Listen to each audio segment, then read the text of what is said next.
वक्रतुंड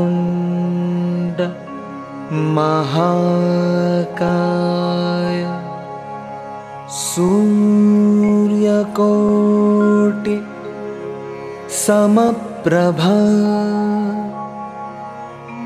निर्विघ्नं कुरु मे देव सर्वकार्येषु सर्वदा सर्वकार्येषु सर्वदा।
व्यासाय व्यासरूपाय व्यासरूपाय विष्णवे नमो वै ब्रह्मनिलये व्यासिष्ठाय नमो नमः। श्री व्यासदेवाय नमो नमः। सर्वोपचारार्थं गन्धाक्षपुष्पाणि समर्पयामि। नैवेद्यं निवेदयामि। गदाया पूजाय साधुन्याते द्रव्यदक्षिणां समर्पयामि। श्री सुखदेव पूजनं च देय सदा परिभावग्नमवेष्टदोहं तेतास्पदं शिवविरञ्जनुतां शरणं भक्त्यार्तिहं प्रणतबालभवाब्धिभूतं वन्दे महापुरुषते चरणारविन्दम्। श्री सुखदेवाय नमः। सर्वोपचारार्थं गन्धाक्षपुष्पाणि समर्पयामि। नैवेद्यं निवेदयामि। पूजाय साधुन्याते द्रव्यदक्षिणां समर्पयामि। दानावुरं कोटि नमस्कारान् समर्पयामि। भागवत भोजनं च कृष्णाय वासुदेवाय हरये परमात्मने प्रणतक्लेशनाशाय गोविन्दाय नमो नमः। नमो देव्यै महादेव्यै शिवायै सततं नमः। नमः प्रकृते भद्रायै नियतायै नमः। भागवत महापुराणाय नमः। दानावुरं कोटि नमस्कारान् समर्पयामि।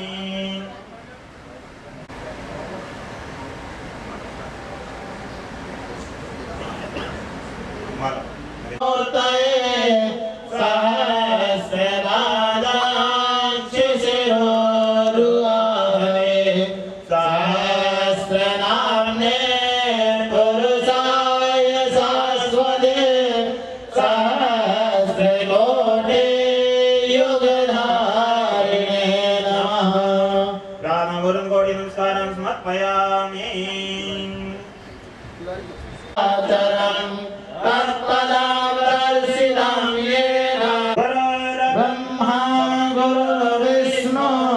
गुरुदेवो महेश्वरा गुरु साक्षात् परब्रह्म तस्मै नमस्कारान् समर्पयामि।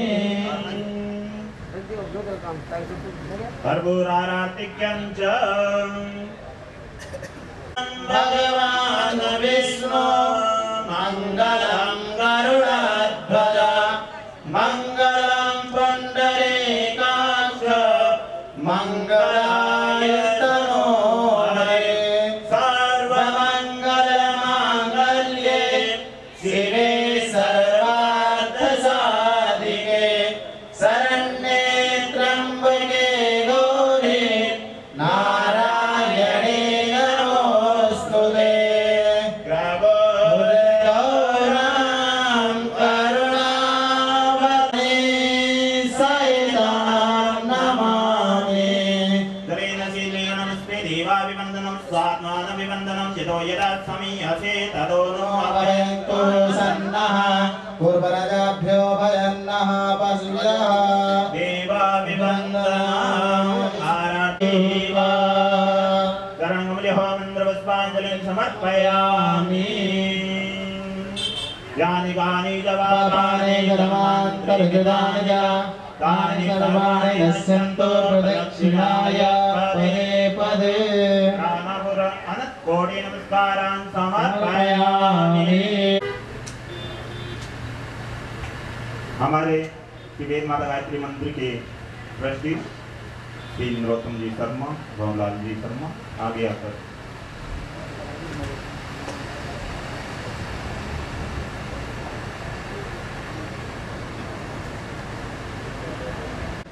और धर्म यज्ञ में इन्होंने अपना बहुत सारा योगदान दिया है और देते हैं और देते रहे हैं और बड़े ही कृपा जी की सेवा का हमारे परम पूज्य गुरुदेव श्री प्रभुजी महाराज के विशेष शिष्य धर्मयुग प्रवर्तकं वन्दे सदा श्री करपात्रिणं गुरुं वन्दे सदा श्री करपात्रिणं गुरुं।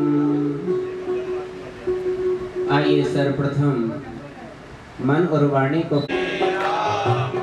जय राम जय जय राम श्री राम जय राम जय जय राम श्री राम जय राम जय राम जय राम जय जय राम श्री राम जय राम जय जय राम श्री राम जय राम जय जय राम श्री राम जय राम जय जय राम श्री राम जय राम जय जय राम श्री राम जय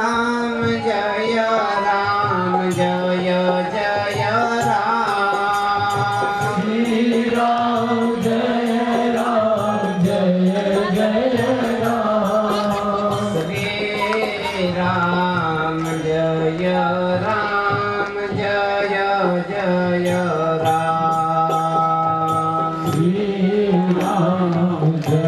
सनातन धर्म की धर्म सम्राट इति चक्रचूड़ामणि पूज्यपाद स्वामी श्री करपात्री जी महाराज की आदि गुरु शंकराचार्य भगवान की यज्ञ नारायण भगवान की श्रीमद्भागवत महापुराण की परम पूज्य गुरुदेव वीरव्रती श्री प्रबल जी महाराज की परम श्रद्धेय स्वामी जी महाराज की श्रद्धेय चरण पूज्यपाद श्री त्र्यंबकेश्वर चैतन्य जी महाराज की हरा हर महादेव।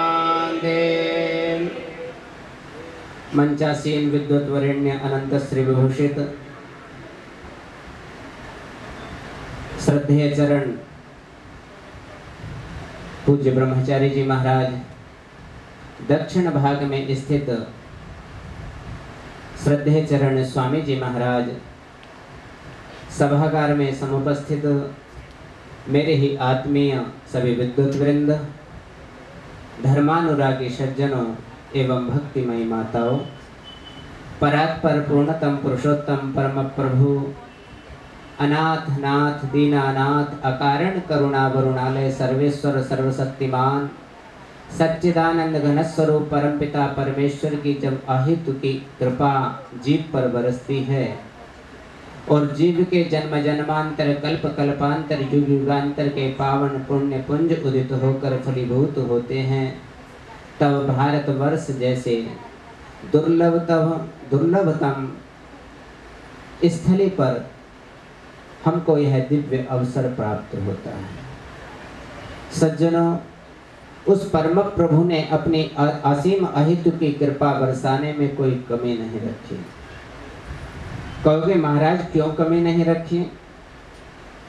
यदि आपको खटमल बना दिया जाता तो क्या करते हैं? दूसरे का आप केवल खून ही चूस सकते थे और कुछ आपके अंदर सामर्थ्यता नहीं थी कि कुछ कर लेते हैं।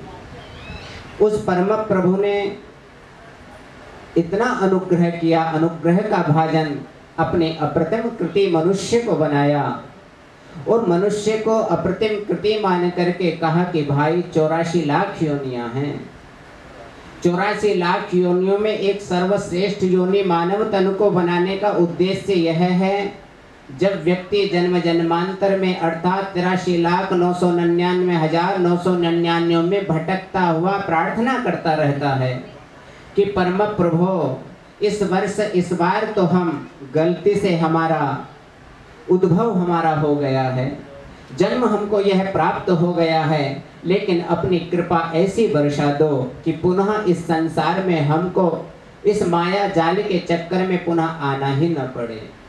हम सभी लोग भी जब माता के उदर में रहते हैं, 7 महीने के रहते हैं, उस समय अंतःकरण में वे निश्वास भूत श्वासें हम हमारे 100 वर्षों की अर्थात 100 जन्मों का स्मरण सज्जनों हमको बना रहता है।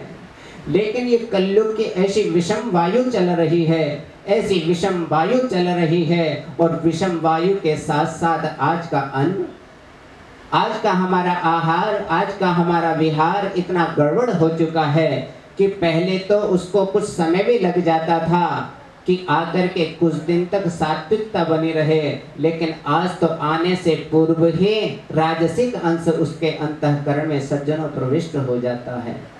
हम किस प्रकार से सात्विकता की ओर बढ़ें, राजसिक तामसिक गुणों को किस प्रकार से त्यागें, इसके लिए हमारे यहाँ पर साधन बतलाए गए हैं। वेदों का साधन, पुराणों का साधन, शास्त्रों का साधन, सत्संग का साधन और महापुरुष के चरणार विंदों की सेवा यदि हम अपने जीवन में उतार लेते हैं, एक भी आज्ञा यदि हम अपने जीवन में वेदों की आज्ञा को मान लेते हैं, तो इस माया प्रपंच से वंचित रह सकते हैं, इस माया प्रपंच से रहित रह सकते हैं। कहेंगे महाराज इस माया से वंचित कैसे रहा जा सकता है? क्योंकि माया का अर्थ ही होता है माँ मने नहीं या मने प्राप्त होना। ये माया ऐसी दिव्यतम है जो आज तक किसी को सज्जनों प्राप्त हुई नहीं और आगे किसी को होनी नहीं है।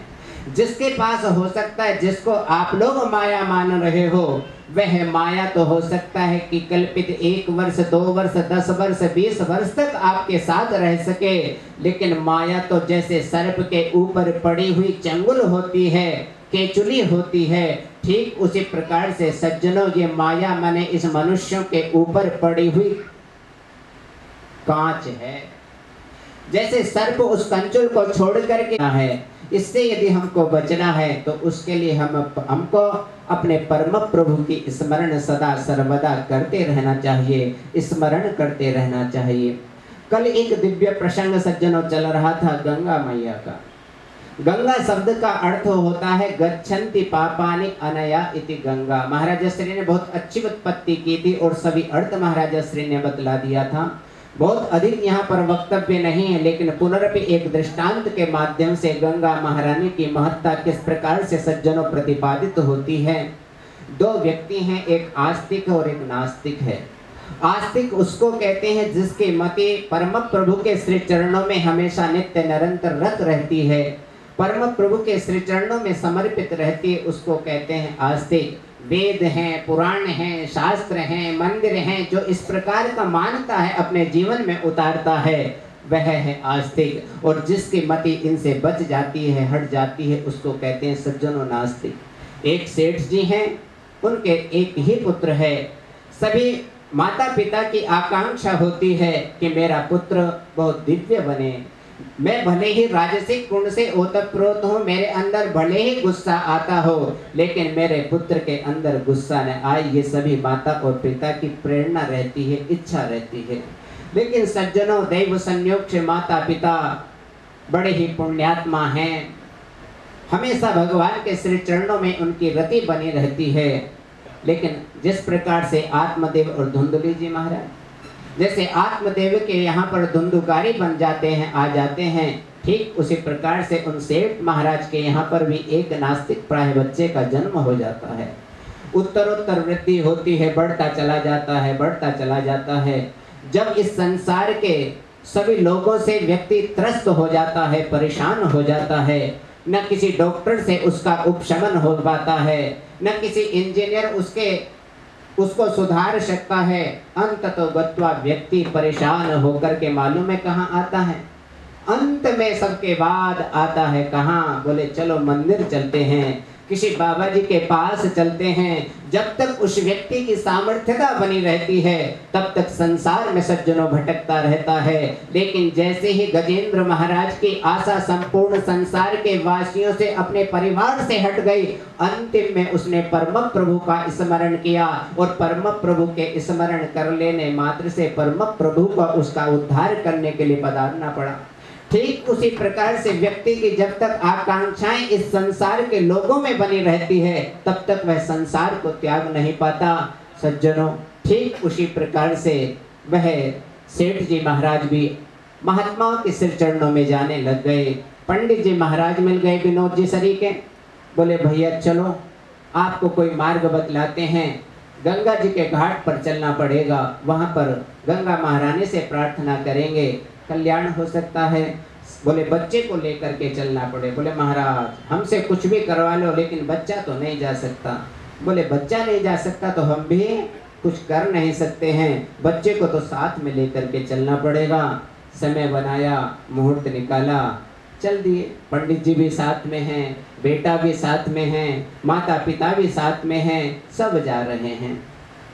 उस समय कोई यान तो हुआ नहीं करते थे, पैदल जाना हुआ करता था। राजस्थान की घटना थी, 5 दिन 7 दिन लगना था। हरिद्वार से पूर्व ज्वालापुर आता है। क्या आता है? ज्वालापुर आता है, बहादुराबाद आता है, हरिद्वार प्रवेश हो जाता है। लेकिन हरिद्वार की जो गंगा जी की स्थली वो प्रविष्ट नहीं हो पाती। अब तो क्या, पंडित जी महाराज ने सोचा प्रातः काल होना है, रात्रि हुई, सायंकाल हुआ, बोले आज यहीं पर विराजमान हो जाएं, यहीं पर शयन कर लेते हैं। प्रातः काल होगा तो गंगा जी को स्मरण करेंगे, उनका दर्शन करेंगे, पूजा करेंगे, रात्रि में कैसे जाएं। इस डर के कारण से वहीं पर लेट जाते हैं। जंगल है, सब लोग लेट गए। पंडित जी महाराज ने सोचा ये लोग तो सुबह 7 बजे 8 बजे उठने वाले हैं, सबसे पहले हम लोग अभी उठ करके पूजा कर लेते हैं। पंडित विनोद जी उठे, रात्रि में 1 बजे ही उठ करके स्नान आदि कर्म करने के लिए जंगल में चले गए। 1 बजे रात्रि में देखते हैं घनघोर जहाँ पर जंगल है, उस घनघोर जंगल में दिव्य चमचमाती हुई, जैसे आपने दिव्य मंडप बना रखा है, उसी प्रकार का मंडप सज्जनों वहाँ पर भी बना हुआ है। अब उस दिव्य जंगल में ऐसा दिव्य मंडप बनाने वाला कौन? पंडित जी महाराज को अंदर जब गए, उन्होंने देखा भाई यहाँ तो लगता है कोई विवाह उत्सव कर्म यहाँ पर संपन्न हो रहा है। पंडित जी महाराज वहाँ पर पहुँचे और पूछा, देखा और पूछा कि क्या बात, रात्रि घनघोर जहाँ पर देख रहा हूँ रात्रि रात्रि दिखलाई पड़ रही है, लेकिन एक इतने ही स्थल में केवल चमचमकता हुआ दिव्य मंडप बना हुआ है, क्या कारण है? सब बड़े आनंद पूर्वक नृत्य हो रहा है, गान हो रहा है, सभी लोग आनंद ले रहे हैं और भोजन कर रहे हैं। रात्रि का दिव्य समय, सभी लोग जैसे ही भोजन करने लग गए, उन्होंने कहा, उन प्रेतों ने, किसका मंडप था? वहां पर भूत प्रेत पिशाच डाकिनी शाकिनी सब लोगों का संगम हुआ था। वहां कोई मनुष्य नहीं थे, वहां पर भूत प्रेत सब लोगों का संगम हुआ था। सब उन्होंने अपने रिश्तेदारों को बुला रखा था और दिव्य भोजन उत्साह के साथ करा रहे थे। भाई विवाह में भोजन होता ही है, उससे पहले भोजन होता है, तो वो भोजन की प्रक्रिया वहां पर चल रही थी। पंडित जी ने पूछा किसकी शादी है? बोले इस लड़की की शादी है। किसकी शादी है? बोले इस लड़की की शादी है। बोले लड़की की शादी है? बोले हाँ। बोले कल 10 बजे इसका एक सेठ आ रहे हैं, राजस्थान से सेठ आया है और उसके लड़के के साथ इसका विवाह संस्कार होगा। कल प्रातः 10 बजे इस लड़के के साथ इसका संस्कार होगा। बोले संस्कार होगा। अब पंडित जी महाराज के पेट में पानी पानी हो गया। देखो कदाचित कोई घटना अपने आप घट जाए तो कोई दोष नहीं, लेकिन महाराज साथ में हैं तब तो फिर कहना है क्या। महाराज साथ में नहीं होना चाहिए। महाराज यदि साथ में हो गया तब तो जिम्मेदारी महाराज की बन जाती है कि इस लोक से भी बचाए और उस परलोक से भी बचाए। तब फिर पंडित जी महाराज ने सोचा कोई बात नहीं, बचाएंगे, जैसा ठाकुर जी करें। प्रातः काल हुआ, चिंता दूर थे, भगवान की उपासना और होते हैं। अब वो आकर के दोनों आपस में लड़ रहे थे। उन्होंने अपने आपस की लड़ाई को छोड़ करके वह एक उनमें से वृषभ सेठ जी के बच्चे के पेट में आकर के अपने सींगों को घुसा देता है। जैसे ही सींगों को घुसाया वह बच्चा काल को सज्जनों प्राप्त हो जाता है और काल को प्राप्त होते ही भगवान के दूत आकर के उस बच्चे को अपने पार्षद विमान में बैठा करके ले जाते हैं। अब तो हाहाकार मच गया। सेठ सेठानी रोने लग गए, महाराज थे कैसा मुहूर्त निकाल दिया, ये तो मुहूर्त ही ठीक नहीं था। हम तो यहाँ पर इस बच्चे को सुधारने के लिए यहाँ पर लेकर के आए थे, आपकी आज्ञा को शिरोधार्य करके महाराज यहाँ पर आए थे, लेकिन ये आपने क्या कर डाला। पंडित जी महाराज शांत रहे। बोले इस समय यदि कुछ बोलेंगे तो ठीक नहीं है, क्योंकि उस समय वेदांत का उपदेश सज्जनों कार्य काम नहीं करता। उस समय शांति रखे। बोले इसका उत्तर समय पर देंगे। पंडित जी महाराज ने उसका विधि विधान पूर्वक जो संस्कार करना चाहिए था वो संस्कार संपादित किया। संस्कार को संपादित करने के बाद उसी जगह पर आ गए जहां पर रात्रि में उस स्थल को उन्होंने देखा था और उस स्थल को देख करके वहां पर बैठ गए।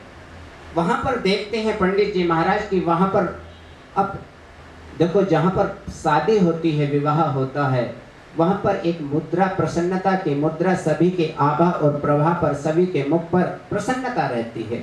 लेकिन वे आकर के देखते हैं सभी के मुख पर उदासी छा रही है और सभी रुदन कर रहे हैं, रो रहे हैं। कहा कि महाराज ये रो क्यों रहे हैं? 10 बजे शादी का प्रसंग था। उनके एक अधिनायक, उनसे पंडित जी महाराज की बात हुई और बात करके कहा महाराज जिस बच्चे के साथ इसका संस्कार होना था वह बच्चा तो काल यवन को प्राप्त हो गया, लेकिन उसको इस वास में आना था, नरक में आना था, लेकिन उसको भगवान विष्णु होता है कि महाराज उस बच्चे ने ऐसा कौन सा कर्म किया था जिस कर्म के प्रभाव से भगवान विष्णु के पास हो जाने के कारण से वह यमलोक में नहीं जा पाया, अभी तो विष्णु लोक में चला गया। सज्जनों इस प्रकार से गंगा महारानी की तो मृत्तिका की ये विशेषता है। तो गंगा स्वयं जिसका शब्द भी आनंददायक होता है, शब्द को सुनकर के करोड़ों माने सैकड़ों किलोमीटर दूर पर बैठे बैठे हुए भी गंगा महारानी में हम इस स्नान कर सकते हैं, तो फिर उस गंगा की रज की तो महत्ता ही क्या है, उस साक्षात गंगा की तो महत्ता ही क्या है। इस प्रकार से सज्जनों इस वृत्तांत के माध्यम से कहने का अभिप्राय यह है, गंगा महारानी हम सभी लोगों को परम पवित्र करने के लिए हमारे सूर्य वंश के राजाओं ने तप किया। उनका वस्तुतः उद्धार 60,000 पुत्रों का ही होना था, ऐसा नहीं, हम सभी कलयुगी वासियों का उद्धार किस प्रकार से हो सके, इसलिए गंगा महारानी हम लोगों पर अपनी कृपा बरसाती रहें। उनकी अहितु की कृपा से जब व्यक्ति के अंतःकरण में प्रविष्ट हो जाती है तो व्यक्ति निश्चित रूप से इन मार्गों का अवलंबन करने लगता है। इन मार्गों का हम सभी लोग अवलंबन करें। गंगा महारानी के प्रति अपनी श्रद्धा और निष्ठा रखें। जितनी भी देव नदियां हैं, जितने भी महापुरुष हैं, जितने भी देवस्थल हैं, इन सभी के प्रति अपनी अगाध निष्ठा रखनी चाहिए। और जब आपकी अगाध निष्ठा होगी, परम प्रभु आपसे दूर नहीं रह सकते। आपकी सभी मनोकामनाओं की सज्जनों पूर्णता हो जाती है, आनंद आ जाता है। बहुत अधिक समय ले लिया है, क्योंकि महाराजश्री के मुखारविंद से दिव्य रसामृत को हमको प्राप्त करना है। महाराजश्री हम सभी को अनुग्रहित करें। श्रद्धेय स्वामी जी महाराज। ब्रह्मलोकादाशेषात् आलोका लोकपर्वतात् ओ महेश्वरः गुरुः साक्षात् परब्रह्मा तस्मै श्री गुरवे नमः।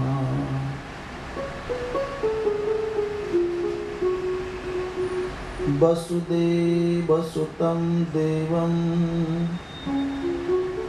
कंसुचाणूरमर्दनं देवकी परमानन्दं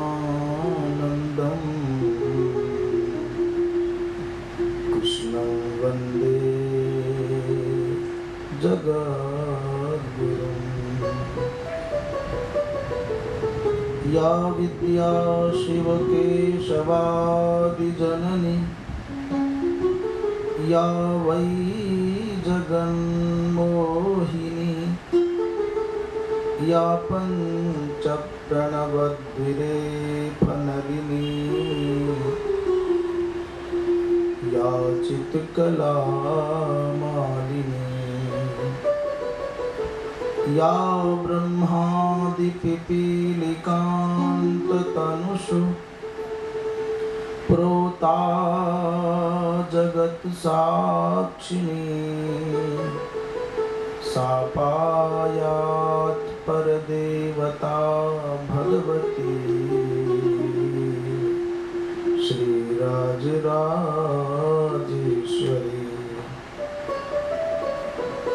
श्री राधे राधे गोविंद गोविंद राधे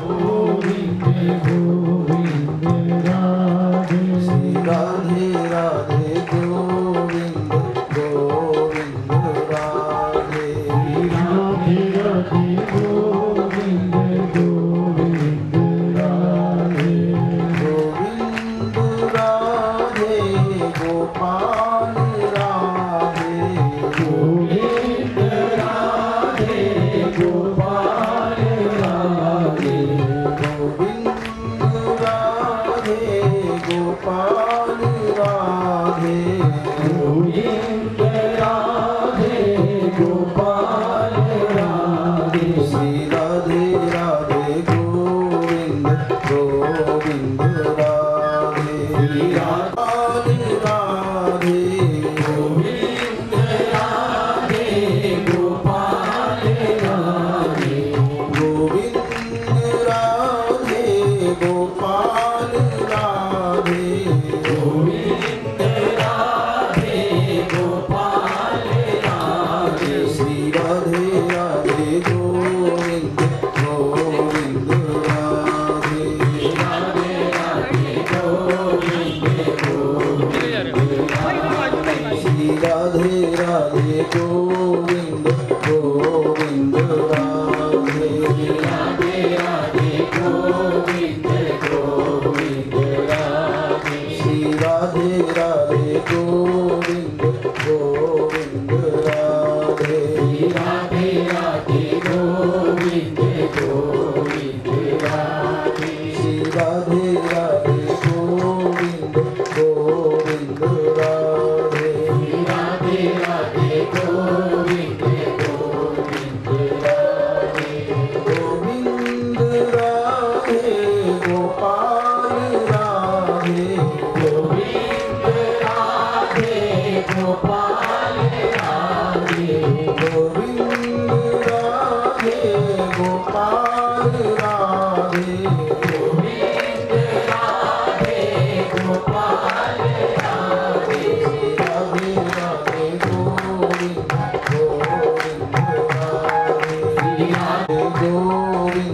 गोविंद